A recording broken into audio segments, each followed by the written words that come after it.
Class 8-এর প্রথম unit টেস্টের ভূগোলের একটি মডেল কোশ্চেন সেট সম্পূর্ণ উত্তর সহ অ্যানালাইসিস করব। এই সেটটি one of the best set. প্রথম ইউনিট টেস্টে ক্লাস 8-এ ভূগোলের নাম্বার থাকবে 30, সময় থাকবে 1 ঘন্টা। এরপরে দেখো একে বলেছে যে কোনো 15টি প্রশ্নের উত্তর দেওয়া, প্রত্যেকটি জন্য নাম্বার রয়েছে 1 করে। একের 1 নাম্বার, সিসিলি দ্বীপের এটনা হলো একটি সক্রিয় আগ্নেয়গিরি, সুপ্ত আগ্নেয়গিরি, মৃত আগ্নেয়গিরি কোনোটিই নয়। সিসিলি দ্বীপ এটি কোথায় অবস্থিত বলো তো? ইউরোপের ইতালি যে রয়েছে সেই ইতালিতে অবস্থিত। আর ইউরোপের মধ্যে যতগুলো সক্রিয় আগ্নেয়গিরি রয়েছে তার মধ্যে কিন্তু এটা সবথেকে উচ্চতম আগ্নেয়গিরির মধ্যে ধরা হয়। আর সক্রিয় আগ্নেয়গিরি কি? যে সমস্ত আগ্নেয়গিরি থেকে ধরো কিছুদিন আগে অগ্নুৎপাত ঘটেছিল কিংবা বর্তমানেও ঘটতে পারে বা বর্তমানে ঘটছে, এই সমস্ত আগ্নেয়গিরিকে আমরা বলবো সক্রিয় আগ্নেয়গিরি। আর এই সিসিলি দ্বীপের এটনা এতটাই একটি গুরুত্বপূর্ণ সাইট হয়ে দাঁড়িয়েছে, অর্থাৎ এতটাই গুরুত্বপূর্ণ একটা এলাকা যেটি বর্তমানে ইউনেস্কো ওয়ার্ল্ডের হেরিটেজ সাইটের মধ্যে কিন্তু পড়ে।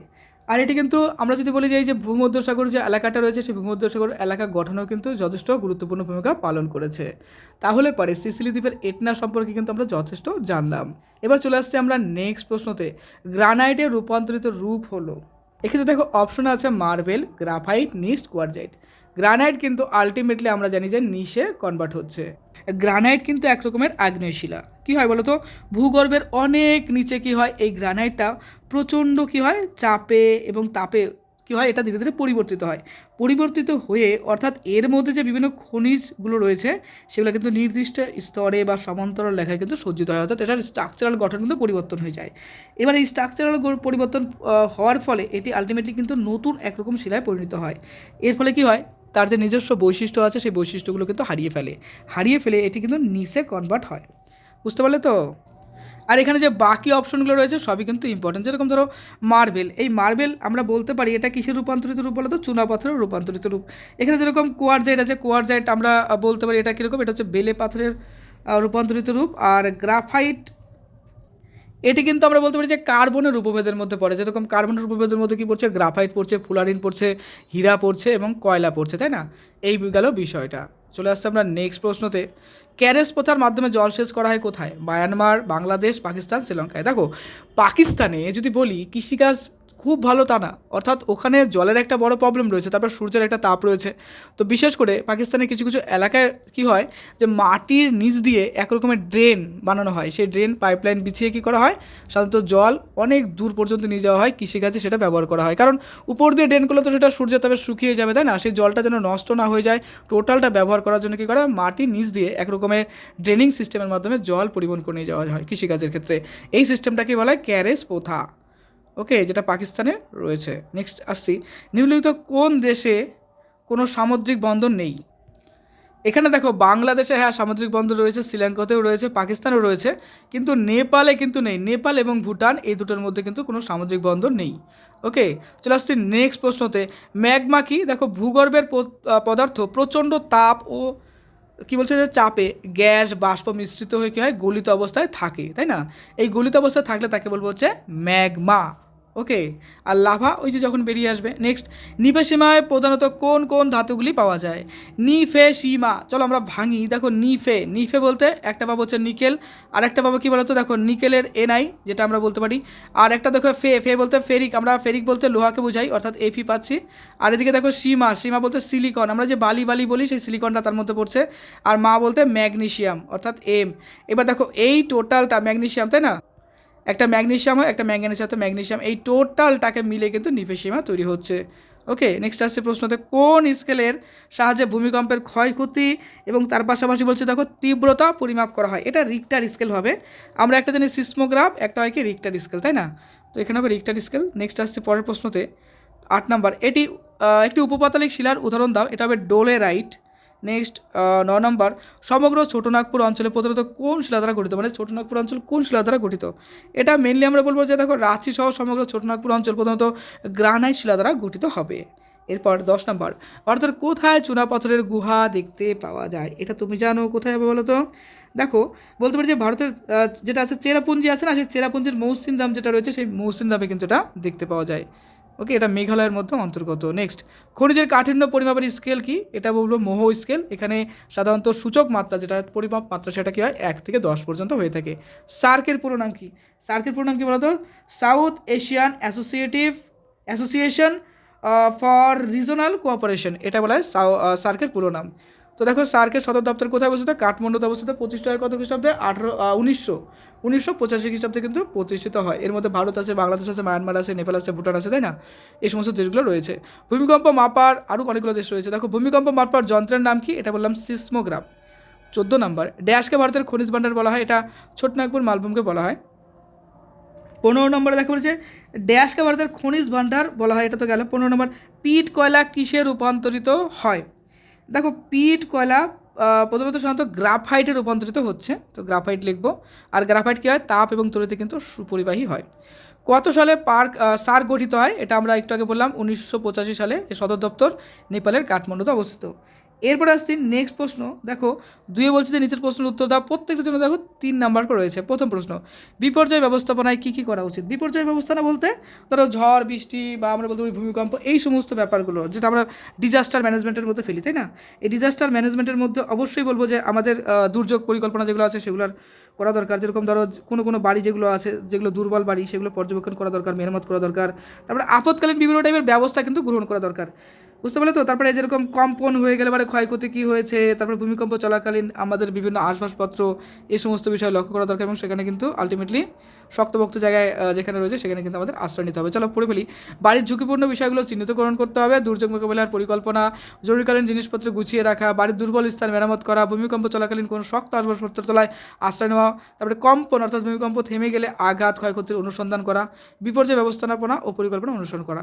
এরপর দেখা বলেছে পাললিক শিলার 3টি বৈশিষ্ট্য লিখতে বলছে। তো পাললিক শিলা দেখো এক্ষেত্রে বলবো সাধারণত কী হয়, পলি মাটি, তাই না? এই সমস্ত বিষয়গুলো কী হয় যে জলের সাথে প্রভাবিত হয়ে কোনো সমুদ্র বা বড় জলাশয় ধীরে ধীরে জমতে থাকে। তারপরে কী হয় ধীরে ধীরে ওখানে কী হয় প্রেশার বা অন্যান্য ক্রিয়েশনের মাধ্যমে কী হয় সেগুলো ধীরে ধীরে ধীরে ধীরে কী হয় দীর্ঘদিন ওগুলো কিন্তু ধীরে ধীরে পরিবর্তিত হয়ে যায়। সেই সমস্ত পলি বালি মাটি কিন্তু ধীরে ধীরে কনভার্ট হয়ে শিলাতে পরিণত হয়। এই যে সিস্টেমটা এটাকে বলবো পাললিক শিলার মধ্যে পড়ছে। যে কারণে পাললিক শিলাতে কী হয় ওই সমস্ত দেখো ওই মাটির মধ্যে যখন নদীর জলে বা সমুদ্রের তলায় চাপা পড়ে থাকছে, ওর সঙ্গে সঙ্গে দুই একটা মাছ বা বলতে পারি যে সমুদ্রের কোনো জীবজন্তু তার মধ্যে থাকতে পারে। তো এইগুলোকে আলটিমেটলি তার মধ্যে প্রেশারাইজ হচ্ছে, একটা সময় শিলায় পরিণত হচ্ছে। তো যে কারণে পাললিক শিলাতে কিন্তু সেই সমস্ত জীবজন্তুগুলোর ছাপ দেখা যাচ্ছে। এই কারণে দেখবে পাললিক শিলায় কিন্তু জীবাশ্ম দেখতে পাওয়া যায়। ওকে, চলো আমরা পড়ে ফেলি। পাললিক শিলার 3টি বৈশিষ্ট্য। পাললিক শিলায় জীবাশ্ম দেখতে পাওয়া যায়। এই শিলার সচ্ছিদ্রতা ও ভঙ্গুরতা দেখা যায়, অর্থাৎ সচ্ছিদ্রতা থাকবে, ভঙ্গুরতা অর্থাৎ ভেঙে যেতে পারে সহজেই। আগ্নেয় শিলার মতো অতটা হার্ড হয় না, বুঝতে পারলি তো? আচ্ছা, এই শিলার প্রবেশতা খুব বেশি হয়। নেক্সট প্রশ্ন, গ্রাফাইট উৎপাদনে কোন দেশ পৃথিবীতে প্রথম স্থান অধিকার করেছে? ভুটানের প্রধান কৃষিজ ফসলগুলি কী কী? দেখো একটু আগে বললাম যে গ্রাফাইট কী হয়? তাপ এবং তড়িতে কিন্তু সুপরিবাহী। কি এটা কোথায় থাকে? এই যে আমরা পেন্সিল ব্যবহার করি কি না, পেন্সিলের মধ্যে যে শীষের মধ্যে যেটা থাকে কালো কালারের, আমরা পেন্সিল যেটা ব্যবহার করছি ওটাই কিন্তু গ্রাফাইট। এই গ্রাফাইট উৎপাদনে সবথেকে বেশি উৎপাদন করা হয় কোথায় বলো তো? শ্রীলঙ্কাতে সবথেকে বেশি পাওয়া যায় ওখানে। তো যে কারণে গ্রাফাইট উৎপাদনে শ্রীলঙ্কা প্রধান। আর তাছাড়াও শ্রীলঙ্কার আরেকটা কিন্তু ব্যাকগ্রাউন্ড রয়েছে, কীরকম? এটাকে কিন্তু মশলার দ্বীপে বলা হয়। এখানে দারচিনি বা অন্যান্য মশলা প্রচুর পরিমাণে পাওয়া যায়, যে কারণে কিন্তু দারচিনির দ্বীপ বা মশলা দ্বীপ আমরা বলতে থাকি। তো এই গেল বিষয়। আর শ্রীলঙ্কা সম্পর্কে যদি বলি তাহলে পেড্রো তালাগালা সর্বোচ্চ শৃঙ্গ, তারপরে শ্রী জয়বর্ধনে কোট্টের রাজধানী, তাই না? আমি কিন্তু এই বিষয়ে একটা সুন্দর ভিডিও দিয়েছিলাম টিক্সের মাধ্যমে, তুমি অবশ্যই ফলো করে নিও। তো ভারতের প্রতিবেশী দেশসমূহ খুব ভালো করে ব্যাখ্যা করা আছে। আচ্ছা, ভুটানের প্রধান কৃষিজ ফসলগুলি কী কী? দেখো ভুটান মেনলি কিন্তু পাহাড়ি এলাকা, তাই না? তো এখানে অর্গ্যানিক ফার্মিং করা হয়। তো এর মধ্যে দেখো আপেল, তারপরে যেরকম ধরো বড় এলাচ, সবথেকে বেশি কিন্তু বড় এলাচ খুব নাম করা ভুটানের, আর খুব অর্থকরী একটা ফসল। এর ফলে কিন্তু প্রচুর টাকা পয়সাও কিন্তু ইনকাম হয়। কমলা লেবু বলতে পারো, তাছাড়া তো নর্মাল যেগুলো আছে তার যেরকম ধরো গম, ভুট্টা, এগুলো তো হবেই চাষ। চলো এগুলো আমরা লিখবো। দেখো ভুটানের প্রধান কৃষিজ ফসলগুলি হলো গম, জব, ভুট্টা, আপেল, বার্লি, কমলা লেবু, বড় এলাচ ইত্যাদি। নেক্সট, প্রশান্ত মহাসাগরীয় আগ্নেয় বলয় বলতে কী বোঝো? দেখো প্রশান্ত মহাসাগরের চারদিক দিয়ে যদি আমরা কল্পনা করি, প্রচুর পরিমাণে কিন্তু এলাকা রয়েছে যেখানে কিন্তু এই যে এরকম যদি প্রশান্ত মহাসাগর চিন্তা করি, এই বিভিন্ন এলাকা অর্থাৎ প্রশান্ত মহাসাগরের চারিদিকে কিন্তু এরকম প্রচুর পরিমাণে জায়গা রয়েছে যেখানে আগ্নেয়গিরি রয়েছে, যে কারণে একে কিন্তু আগ্নেয় বলয় বলা হয়। যেরকম ধরো এখানকার বিখ্যাত কিছু নাম বলতে হবে, যে সেই নামগুলো কী কী যেখানে প্রচুর পরিমাণে আগ্নেয়গিরি দেখতে পাওয়া যায়।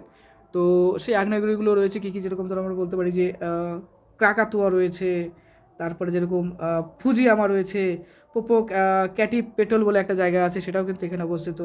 এই সমস্তগুলো রয়েছে। চলো আমরা একটু পড়ে ফেলি তাহলেই হবে। পৃথিবীর অধিকাংশ জীবন্ত আগ্নেয়গিরি প্রশান্ত মহাসাগরের বলয়ের মতো ঘিরে রেখেছে।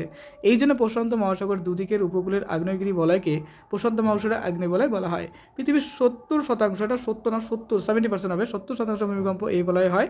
এই বলয়ের প্রধান আগ্নেয়গিরিগুলো হলো কি, ফুজিয়ামা, পিনাটুবো, ক্রাকাতোয়া যেটা আমি বললাম একটু আগে, সেন্ট হেলেন্স, পোপোক্যাটি পেটল, তারপরে যেরকম আছে কোটোপ্যাক্সি, এগুলো অবস্থিত। নেক্সট, সংঘাত শিলা এবং অসংঘাত শিলা কাকে বলা হয়? দেখো, যদি বলি যে সংঘাত শিলা, অসংঘাত শিলা, প্রাচীন যে শিলাগুলো আছে সেগুলো কী হয়, ভেঙে চুরে অর্থাৎ চুরমার হয়ে অনেক দিন ধরে কী হয়, কোনো একটা জায়গায় জমাট বেঁধে এক রকমের শিলা তৈরি করে। এগুলো হচ্ছে কি আমরা বলবো সংঘাত শিলার মধ্যে ফেলবো। আর অসংঘাত শিলার মধ্যে কী বলবো, যে রাসায়নিক উপায়ে বা অন্য কোনো উপায়ে কী হচ্ছে, এক রকমের শিলা তৈরি হয়, যেটা অসংঘাত শিলার মধ্যে ফেলবো আমরা। আচ্ছা, সংঘাত শিলা বলতে কোনটা বলো তো? যে কংগ্লোমারেট বলে একটা রকম শিলা পড়ি কি না, ওটা কিন্তু সংঘাত শিলার মধ্যে পড়ছে। আর এই যে রাসায়নিক পরিবর্তন বা যৌগিক উপায়ের যে পরিবর্তন হয় সেটা কি, সেটা চুনাপথরের মধ্যে পড়ে। চলো পড়ে ফেলে দেখো, প্রাচীন শিলা চূর্ণ বিচূর্ণ ক্ষয়প্রাপ্ত হয়ে বহুদিন ধরে জমাট বেঁধে যে শিলার সৃষ্টি হওয়া করে তা হলো সংঘাত শিলা। উদাহরণ কংগ্লোমারেট হতে পারে। আর রাসায়নিক উপায় অথবা যৌগিক উপায়ে সৃষ্ট শিলাকে অসংঘাত শিলা বলবো, যেরকম চুনাপথর বলতে পারি। ক্যারেস প্রথাকে একটু আগে বললাম পাকিস্তানের ব্যাপারটা, তাই না? চলো বলি যে পাকিস্তানের জলসেচ প্রধানত খালের মাধ্যমে হয়ে থাকে। সিন্ধু ও তার উপনদীগুলোতে বাঁধ দিয়ে জলাধার তৈরি করা হয়েছে। জলাধারগুলি থেকে একাধিক সেচ খাল কাটা হয়েছে। পাকিস্তানের বেশিরভাগ জলসেচ এইভাবে করা হয়। তবে পশ্চিমের শুষ্ক অঞ্চলে মাটির নিচে সুড়ঙ্গ কেটে, কারণ বললাম না যে দেখো পশ্চিম এলাকাতে কী হচ্ছে, পাকিস্তানের পশ্চিম সাইডে জলের একটা কিন্তু বলবো যে হ্যাঁ একটা প্রবলেম রয়েছে, অর্থাৎ জল অতটা পরিমাণে নেই, আর তাছাড়া এলাকাটা শুষ্ক। এই কারণে কি মাটি নিচ দিয়ে ড্রেনিং সিস্টেম অর্থাৎ সুড়ঙ্গ কেটে কী করছে, কৃষিক্ষেত্রে জল নিয়ে যাওয়া হচ্ছে, বিভিন্ন কৃষি জমিতে নিয়ে যাওয়া হচ্ছে। এই যে প্রসেসটাই, টোটাল প্রসেসটাকে কিন্তু আমরা বলবো ক্যারেস প্রথা। ওকে, ভিডিও কিন্তু শেয়ার করতে হবে। ওকে, আর অন্যান্য মডেল কোশ্চেন সেট নিয়ে আসবো, কারণ অনেকেই ডিমান্ড করছে মডেল কোশ্চেন সেট নিয়ে আসার। ইতিমধ্যে কিন্তু বইভিত্তিক সমস্ত সাজেশন কমপ্লিট হয়ে গেছে, ওগুলো দেখো, পড়ো। আর মডেল কোশ্চেন সেট নিয়ে আসছি, মন দিয়ে পড়ো। টার্গেট একটাই, বেস্ট থেকে বেস্ট রেজাল্ট করতে হবে, টপার হতে হবে। ওকে, খুব ভালো থেকো।